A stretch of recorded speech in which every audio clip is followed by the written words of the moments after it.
Hey y'all, and happy Pride Month. My name is Aiden Martinez, and this is my podcast, Aiden Tell Me a Story. To kick Pride Month off, I decided I'm going to be telling my coming out story. Some highlights: I came out 5 different times in a Panda Express on a staircase, and my dad told me I was going to hell, Jesus didn't love me, and I chose to be gay. But we're about to get into the nitty gritty of it all. Before we dive in, I will say stick around, hit that subscribe button, because this month is going to be a gay month. I'm going to be interviewing some of my LGBTQIA plus friends. I'll be doing a deep dive into the history of Pride, and at some point we're going to talk about some LGBTQIA icons, be it rebels from the past or current celebrities who just help uplift our cause and support us, and or they are gay themselves. I'm excited about this. I don't feel like I talk about being gay enough. I live it. I mean, you could take one look at any of my social medias and you'd be like, that's a gay.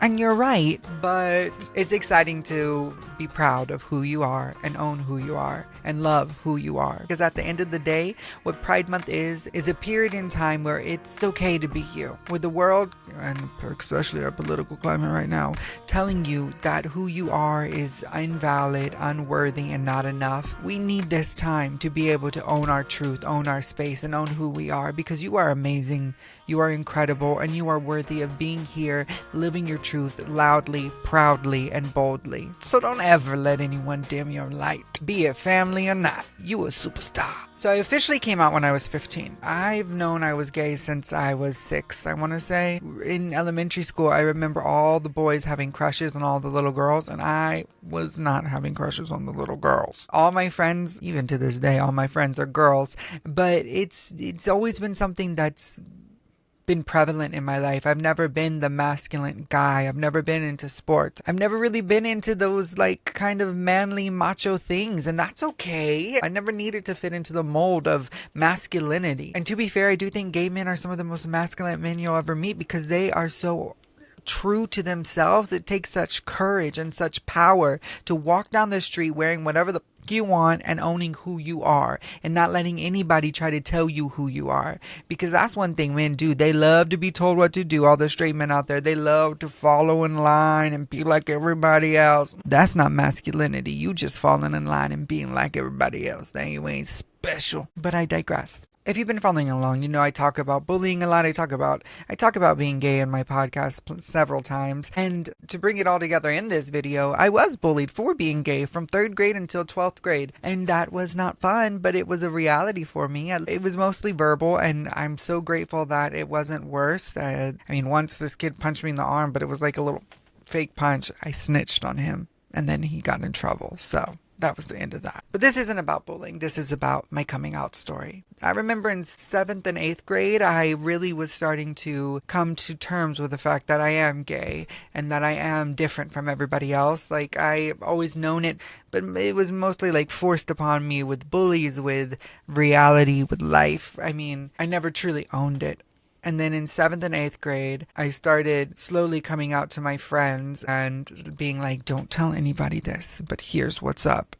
And they always were like, oh, wow. They all knew. I mean, I had skinny jeans, scrunched hair, and flat iron bangs. Everybody knew. Adult-wise, I came out to Monica at Davala's barbecue. I was 15 years old, and I told her, I said, don't tell Mom Peggy, okay? It was a big, serious conversation for me. Ebony was there, but she was sitting at a different table, and Monica and I were by ourselves, and I was eating sausage. From what I remember, I was just telling her about it. And I know Monica was a safe person because her best friend is a gay man, and she's never made me feel othered. She's always loved me unconditionally. So I knew that that was a safe person, a safe outside third party person to go talk to about all of this. And at that point, I had known her 3 years or something. Naturally, she did tell Mom Peggy, and I was a little perturbed by it, but Mom Peggy had been giving hints my whole life that she knew I was gay, and sometimes that did hurt my feelings, but most of the time it was just like a fact.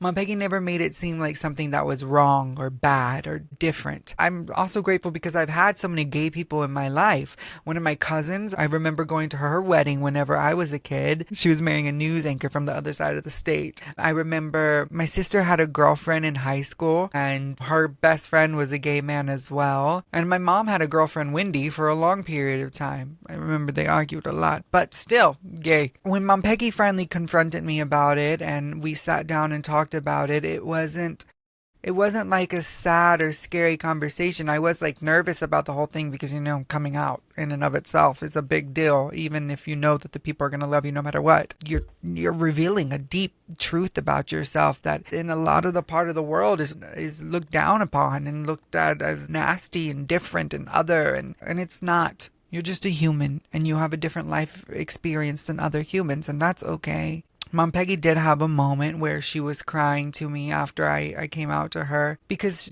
a part of her thought that the reason I didn't like women was because of her. Again, if you've been following along with my story throughout these years, Mom Peggy was an obese woman and her body didn't look like everybody else's body. And I'm so grateful for her and I'm so grateful for that because I grew up with a different beauty standard than everybody else. Big bodies are beautiful, and that's something I just had to reassure her. Like, no, Mom, I have eyes. I know that not all women are big women, and that's okay. And that just because you're a big woman doesn't mean that's why I'm gay. Okay. And in regards to my grandpa, I never really had to come out to him. To this day, I've never came out to him. He's just always known and always accepted me for who I am. We've talked about it. I mean, it's nothing it's a secret. I mean, look at me. There was one point where I had to buy mascara for theater, and he was like, "Oh, I never thought I would have to buy my grandson mascara." And I was like, but you do. Grandpa, I'm so grateful for being in his big old age and being from South Texas and having a whole bunch of Republican men as friends, be it Hispanic or white. That mentality comes with the Republican territory and with the Republican mindset and with the Christianity mindset of it all. And it's like, I am just so grateful that Grandpa is not that and has never been that for me and in my life. He has accepted me and loved me totally unconditionally with every ounce of his being, and I so grateful for him for that. Next, I came out to my sister. I was staying with my mom at the Red Roof Inn in Austin, Texas, and my sister came over to visit, and I was like, "Sister, I need to talk to you." So I pulled her out into the hallway and the breezeway, and we sat on the staircase, and I came out to her, and she was like, "Yeah. Okay, that's all you had to tell me? Why did you have to make it so dramatic?" Such my sister. Everybody knew, I'm telling you. And then I came out to Mom, Shauna, at Panda Express. We were sitting there and she was like, "Yeah, I knew, Aiden. I knew."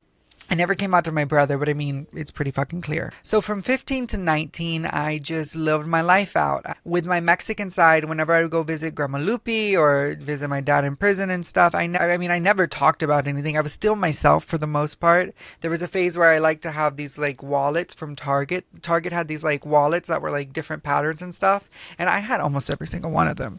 And I would switch out my wallets when I would go over, or I wouldn't wear skinny jeans when I would go over, or things like that. And there came a point after graduating high school and moving to New Jersey and really just being able to be so unapologetically me, I realized like, I'm tired of trying to pretend to be somebody I'm not when I'm around certain groups or certain family members or certain events. Like, no, I'm me 100% of the time, and I'm not going to change who I am.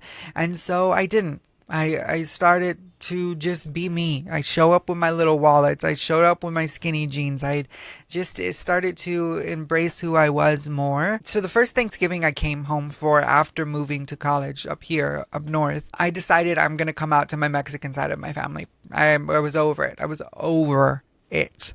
So Mom Peggy and Monica went to drop me off at Grandma Lupe's house like we've done my entire life. But they went with me more for moral support, because all three of us really thought that Grandma Lupe would have been the one to take it a little bit harder, because she's an older Mexican woman. I mean, she's religious too. She doesn't go to church all the time, but you know what I mean? Like, I was fully expecting her to be taken aback by it in some way, shape, or form, right?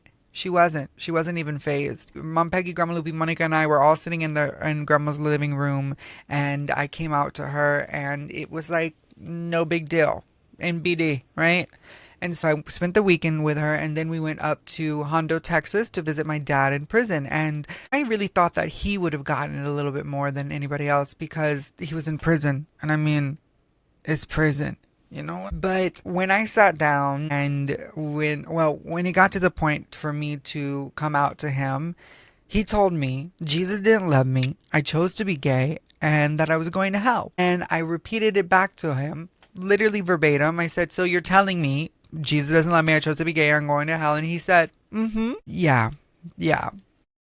That was something, and that ate at me for a while. I just wanted to add that after my dad told me what he told me, my grandma Lupi told my Tio Trini and Tia Rachel about it, and they took me on a drive at night, and we got some ice cream or something, and they just reassured me that who I am is who I'm meant to be, and that I am perfect the way I am, and that there's nothing wrong with being gay. And I don't know, they just made me feel comfortable and happy and content with who I am, and made me feel loved and validated and valued as a human, as a nephew, as a son, as family. And I am forever grateful for them for that, among many other things, but definitely for that. Okay, on a side note, but that's still relevant, at some point, Mom Peggy did take me to my pastor that I grew up with in Kingsbury, Texas. For those of you who don't know, Kingsbury is a super small southern town, and like super small, 400 people small. Well, it was. I'm sure it's grown since then. But when we sat down and I told him, he was like, Aiden, you're fine. You're not going to hell. Jesus loves you for who you are. You're okay. And that really did ease my heart a little bit. Now that my dad's out of prison, our relationship has grown a lot, and I am grateful for him. He's come a long way, and there was even one point where he was like, oh, well, this is for you and your wife. I don't know why I'm giving him a southern accent. Ay, mijo, well, this is for you and your wife, or whoever. So, hey, it's progress.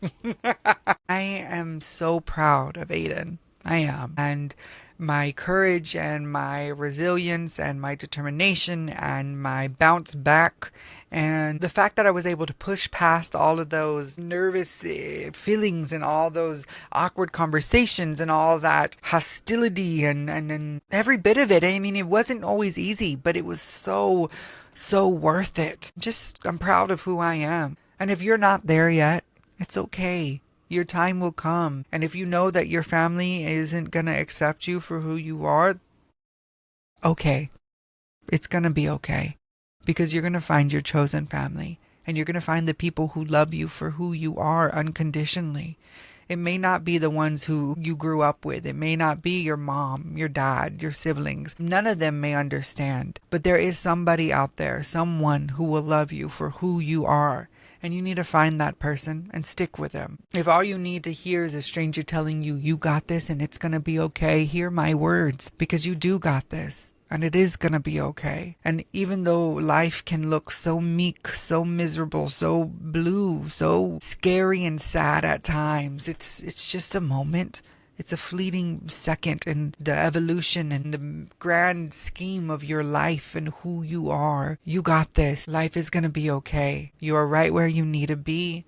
And even though you may not be happy where you are, brighter days are ahead. Even though it doesn't seem like it all the time, okay?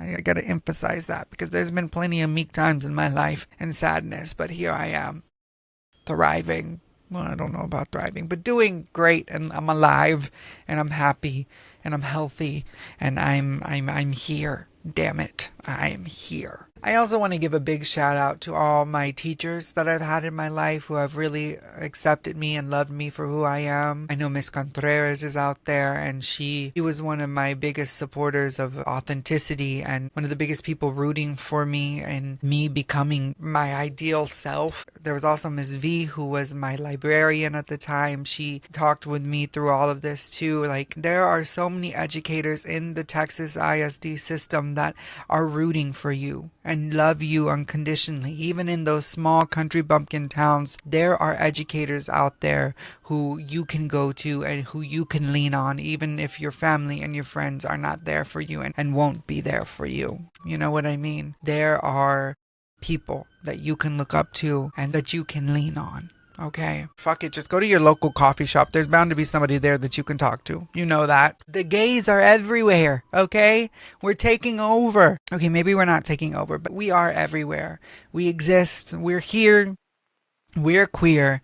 Get used to it. Thank you so much for watching this video and sticking around to the end. If you stuck around to the end, please leave a little rainbow emoji in the comments. Or even better, tell me your coming out story and how it's going for you, because My comment section can be a place for us to spread love and happiness and to encourage each other to continuing on. And ideally, I want to be a safe space for people. I want to be a place where people can come to feel a little less alone, to feel a little more seen, to feel a little more encouraged and enlivened in the fact that our truth matters, our voice matters, and our story matters. And please be sure to hit that subscribe and like button, and stay tuned because this month is Gay Month, and there's a lot more gayness than just coming out. Happy Pride, y'all. Be loud, be soft, be real.